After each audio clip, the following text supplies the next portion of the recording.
Chers amis, bienvenue à un autre épisode d'aujourd'hui dans l'Atlas politique.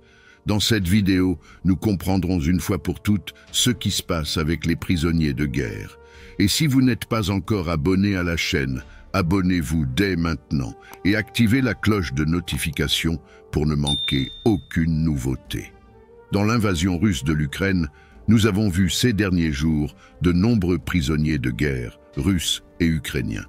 Ce qui a amené de nombreuses personnes à se demander que se passe-t-il exactement avec ces militaires capturés sur le champ de bataille.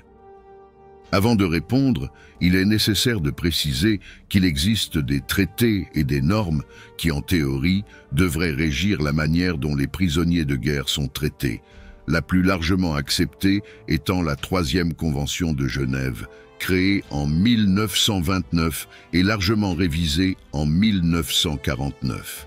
Selon cette convention, il est important de se rappeler qu'elle a été signée et reconnue à la fois par la Russie et par l'Ukraine. Un militaire capturé sur le champ de bataille doit recevoir des soins médicaux en cas de besoin, être nourri, habillé et détenu dans des installations appropriées, compte tenu des conditions climatiques ne pouvant être exposés aux éléments. La Convention précise également que l'interrogatoire d'un prisonnier de guerre ne doit jamais impliquer la coercition, les menaces ou la torture. Il s'agit d'un document très large qui couvre pratiquement tous les aspects de la vie d'un prisonnier de guerre en captivité, y compris le type de travail qu'un prisonnier de guerre peut effectuer, les empêchant d'être employés dans des tâches directement liées au combat. C'est-à-dire que les prisonniers de guerre ne peuvent pas être contraints d'installer des mines ou de construire des structures dans le but de blesser ou de tuer leurs compagnons encore en combat. La Convention stipule également que les prisonniers de guerre peuvent envoyer et recevoir du courrier, y compris des colis, le tout étant évidemment contrôlé et vérifié.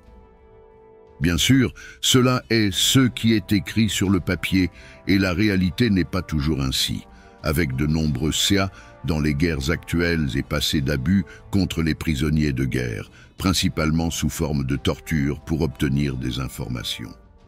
Lorsqu'un soldat se trouve sur le territoire ennemi, il transporte généralement uniquement les informations les plus essentielles pour l'exécution de cette mission spécifique, ce qui signifie que même s'il est capturé et que ces informations tombent entre les mains ennemies, l'adversaire aura toujours une vision très limitée.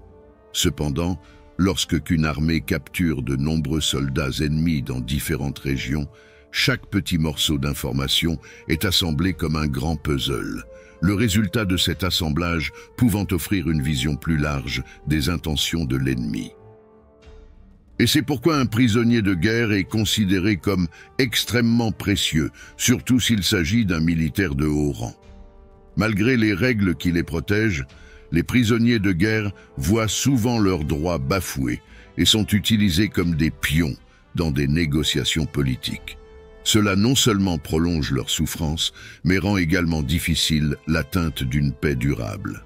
Dans le cas spécifique de l'invasion russe en Ukraine, il n'y a pas encore de données confirmées par des sources externes sur le nombre exact de prisonniers de guerre.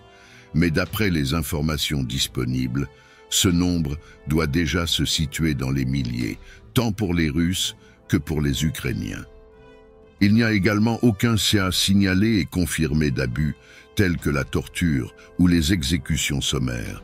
Mais étant donné la haine engendrée dans la population ukrainienne par l'invasion russe, il ne faudra probablement pas longtemps avant que des cas d'abus contre les prisonniers de guerre commencent à apparaître. Mais en situation normale, la première chose qui arrive aux militaires capturés sur le champ de bataille est un pré-interrogatoire et la confiscation de tout ce qui est jugé important, comme des cartes, des notes et des documents officiels. Selon l'identité et le grade du militaire capturé, l'interrogatoire peut suivre des lignes très différentes, surtout s'il s'agit d'un officier, car les officiers ont généralement une vision plus large et stratégique des opérations. Il n'y a pas encore d'informations claires sur les camps de prisonniers en Ukraine et en Russie, mais certains doivent déjà être en activité. avec des températures encore très basses là-bas. Des organisations comme la Croix-Rouge craignent pour les conditions de vie de ces militaires. Et maintenant, j'aimerais entendre votre opinion. Pensez-vous que les traités internationaux sont efficaces dans la protection des prisonniers de guerre dans des conflits comme celui que nous observons en Ukraine? Partagez vos réflexions dans les commentaires ci-dessous. Dès qu'il y aura plus d'informations sur les camps de prisonniers en Ukraine et en Russie, je mettrai à jour les informations ici sur la chaîne. Et si vous avez aimé la vidéo et que vous voulez soutenir la chaîne, n'oubliez pas de mettre un pouce en l'air et de partager avec vos amis.